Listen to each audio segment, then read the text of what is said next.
নমস্কার বন্ধুরা, অদ্রিজাজ কিচেনে সবাইকে ওয়েলকাম জানাচ্ছি। আজ নিয়ে চলে এসেছি সম্পূর্ণ নিরামিষ একটি রেসিপি, সর্ষে বেগুন।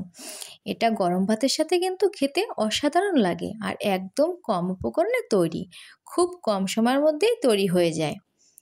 আশা করছি আজকের ভিডিওটা আপনাদের ভালো লাগবে, তাহলে সম্পূর্ণ ভিডিওটি দেখতে থাকুন। তো চলুন আমি ভিডিওটি এবার শুরু করে দিচ্ছি। আমি শুরুতেই একটা বাটি নিয়ে নিলাম, এর মধ্যে আমি জল নিয়ে একটি বেগুন নিয়ে নিয়েছি। তো বেগুনটাকে এবার আমি ভালোভাবে ধুয়ে নেব। বেগুনটাকে ভালো করে ধুয়ে আমি গোল গোল শেপ করে কেটে নিয়েছি। তো এটা কাটার পরে এটাকে আমি আবার একটু ধুয়ে নিলাম। যেহেতু এটা আমি গোটা অবস্থায় ভালোভাবে ধুয়ে নিয়েছিলাম, কাটার পরে খুব বেশি ধোয়ার দরকার নেই। তো এবার আমি জলটা ঝরিয়ে দিয়ে দিলাম সামান্য একটু হলুদ এবং পরিমাণ মতো লবণ।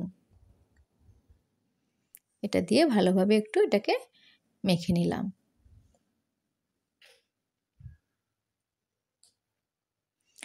এইদিকে দেখতে পাচ্ছেন আমি এখানে নিয়ে নিয়েছি সর্ষে, একটা কাঁচা লঙ্কা এবং সামান্য পরিমাণ লবণ। তো আমি কাঁচা লঙ্কা এখানে একদম কম দিয়েছি, আপনারা আপনাদের পছন্দ মতো ঝালটা দিয়ে নেবেন।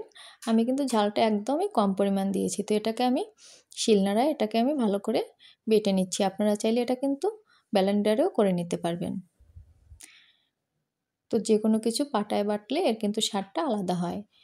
তো এটার মধ্যে আমি সামান্য একটু জল মিশিয়ে নিলাম। তো এটা মিশিয়ে আমি এটাকে চামচ দিয়ে এটাকে আমি ভালোভাবে মিশিয়ে এটা সাইড করে রেখে দেব। এই পর্যায়ে আমি চুলাটাকে অন করে কড়াই বসিয়ে দিলাম। কড়াইটা গরম হয়ে গেলে এর মধ্যে আমি দিয়ে দিলাম তেল দিয়ে দিলাম। তো আমি এখানে ভাজতে ফার্স্ট হচ্ছে আমি সয়াবিন তেলটাই ব্যবহার করেছি, আপনারা চাইলে কিন্তু সর্ষে তেলটাও ব্যবহার করতে পারেন। তো তেলটা গরম হয়ে যাওয়ার সাথে সাথে আমি দিয়ে দিলাম আমার কেটে রাখা বেগুনগুলো।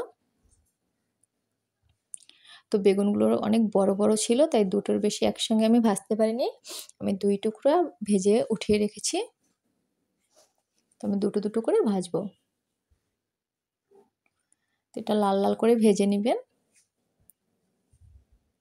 এমনভাবে ভাজতে হবে যেন এটাকে ভাজা অবস্থাতেই খাওয়া যায়, এরকম করে ভেজে নিতে হবে।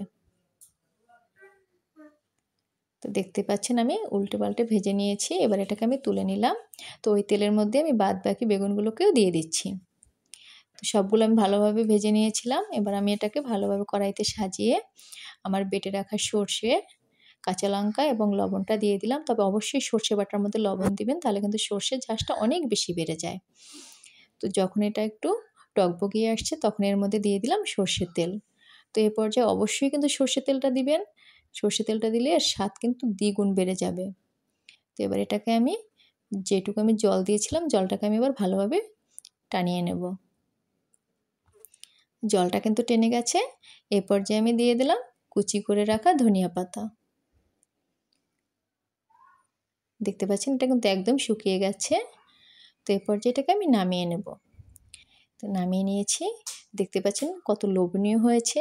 বেগুন যারা খেতে পছন্দ করেন তারা কিন্তু এভাবে বেগুনটা খেলে আশা করছি আপনাদের ভালো লাগবে। বাসায় ট্রাই করে দেখবেন।